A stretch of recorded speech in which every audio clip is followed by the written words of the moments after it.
यादव कह रहे हैं जो 2014 में आए थे वो 2024 में जाएंगे। अब आपको लगता हो तो मैं क्या कहूँ, उनकी बात पे हंसी आ सकती है जो इस समय वर्तमान परिस्थितियां हैं। मोदी जी को सब लोग देश में तीसरी बार प्रधानमंत्री बनने का मन बना चुके हैं। आंधी चल रही है हवा नहीं। लोकसभा चुनाव की सरगर्मियां अब यूपी में साफ तौर पर देखने को मिल रही हैं। जिन जिन नेताओं के नाम बीजेपी ने प्रत्याशियों के तौर पर ऐलान किए हैं, उन्होंने तो अभी से ही अपना प्रचार प्रसार शुरू कर दिया है। लगातार तमाम बीजेपी के नेता अपने अपने इलाके में जाकर लोगों से जनसंपर्क अभियान चला रहे हैं। इसी कड़ी में अपने वोट बैंक को मजबूत करने के लिए अब बीजेपी प्रत्याशी संजीव बालियान भी जगह जगह जाकर लोगों से मिल रहे हैं। इसी कड़ी में गुरुवार को अचानक से किसानों की राजधानी कहे जाने वाले सिसौली गांव में पहुंचकर भारतीय किसान यूनियन के राष्ट्रीय अध्यक्ष नरेश टिकैत का आशीर्वाद लेकर अपने चुनाव प्रचार की शुरुआत की।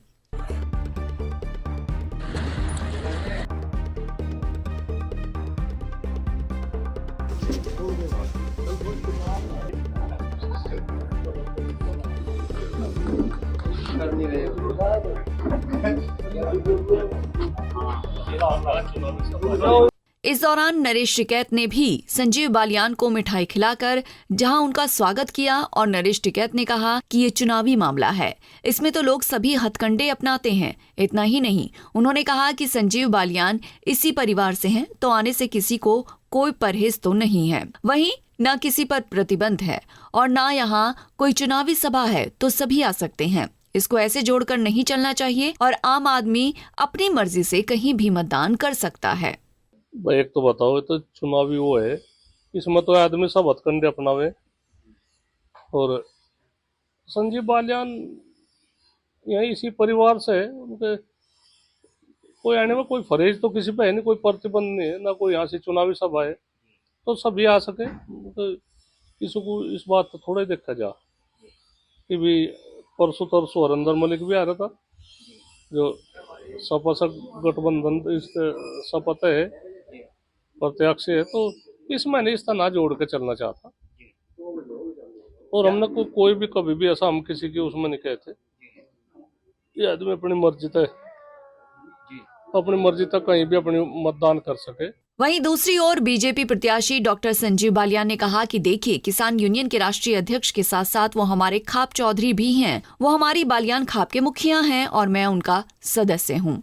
तो परंपरा है कि जब भी कोई काम की शुरुआत हो तो बड़ों से आशीर्वाद दिया जाता है। मेरे परिवार के सबसे बड़े चौधरी नरेश टिकैत हैं, तो अपने परिवार के बड़ों के पास आशीर्वाद लेने के लिए पहले आया हूँ। किसान यूनियन के राष्ट्रीय अध्यक्ष के साथ साथ वो हमारे खाप चौधरी भी हैं। हमारी बालियान खाप के मुखिया हैं और मैं उसका सदस्य हूँ। तो परंपरा है कि जब भी कोई काम की शुरुआत है, मुझे भारतीय जनता पार्टी ने प्रत्याशी घोषित किया है, तो मेरे परिवार के सबसे बड़े चौधरी नरेश टिकैत थे, तो अपने परिवार के बड़ों के पास आशीर्वाद लेने के लिए पहले आ जाता है। तो आज परिवार के मुखिया से आशीर्वाद लिया है और चुनाव प्रचार की शुरुआत करें। किसान नेता भी है, दिल्ली में किसान आंदोलन कर रहे हैं, एक और आप किसानों से आशीर्वाद ले रहे हैं। मैंने कहा मैं अपने परिवार के मुखिया से आशीर्वाद लेना है। वो आपने शायद पूरी बात सुनी, वो उनका रोल दूसरा अलग है। वो मेरे परिवार के मुखिया हैं, मेरे खाप चौधरी हैं, जिस खाप का मैं सदस्य हूँ, तो मैं परिवार के मुखिया के पास आया आशीर्वाद लेना। किस तरह से देखते हैं जिस तरह से मिठाई खिलाकर आपका स्वागत किया गया है? तो मेरे बड़े हैं, परिवार के हैं, तो आशीर्वाद देंगे। मेरा उनका पूरा अधिकार मेरे ऊपर और मेरा भी पूरा अधिकार है, मेरे बड़े होने के नाते परिवार। चुनावी बिगुल बच चुका है मंत्री जी, किस तरह की उम्मीद आपको इस बार चुनाव में नजर आ रही है?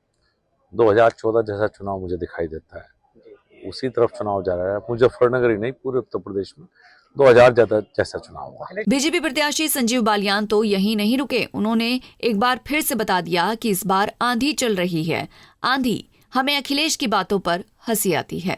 2014 में आए थे वो 2024 में जाएंगे। अब आपको लगता हो तो मैं क्या कहूँ, उनकी बात पे हंसी आ सकती है जो इस समय वर्तमान परिस्थितियां हैं। मोदी जी को सब लोग देश में तीसरी बार प्रधानमंत्री बनने का मन बना चुके हैं।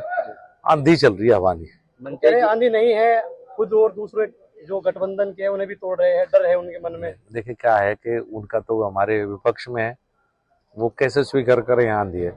जब पेड़ उखड़ जाएंगे तो स्वीकार कर लेंगे। मंत्री जी किस तरह से देखते हैं जिस तरह से जयंत चौधरी का साथ भी इस बार मिल रहा है? और मजबूती मिलेगी इस बात से। वहीं नरेश टिकैत ने इशारा भी कर दिया कि इस बार चुनाव को लेकर लोगों में कुछ खास उत्साह देखने को नहीं मिल रहा। वहीं जब जयंत चौधरी को लेकर सवाल किया गया तो वो थोड़े गोलमोल जवाब देते नजर आए। लोगों की कोई खास उत्साह नहीं है लोगों में चुनाव के प्रति। तो चौधरी साहब अभी बागपत में आपने बयान किया था कि जो आरएलडी अध्यक्ष है उन्होंने आपसे पूछ के सलाह लेकर ये भाई मैं खेलने का थोड़ा ही कहा, मैं तो जो उनके परिवार के साथ में तो बड़ौद साइड के भी है, कहीं के मुरादाबाद के भी है, मथुरा के भी है। मैं तो ये कहा था किसी से सुलह ले लेते तो और अच्छा लगे। लोगों को यह महसूस हो रही है कि भाई सुलह नहीं ली, भाई ये ठीक नहीं करा। क्या लगता है चौधरी साहब, एनडीए में जयंत चौधरी शामिल हुए हैं, इसका आने वाले चुनाव में किस तरह के परिणाम आ सकते हैं? अजय नया तो बहुत बड़ी पार्टी है और ये आदमी बड़े का ताकतवर का सहारा लेकर तो सोचे ये नहीं भाई उनका सहारा ले लो, कुछ ना कुछ तुम वो हो जाओगे। तो बता दें कि 2024 लोकसभा चुनाव के लिए एक बार फिर से भारतीय जनता पार्टी ने मुजफ्फरनगर लोकसभा सीट से डॉक्टर संजीव बालियान को अपना प्रत्याशी बनाकर मैदान में उतारा है।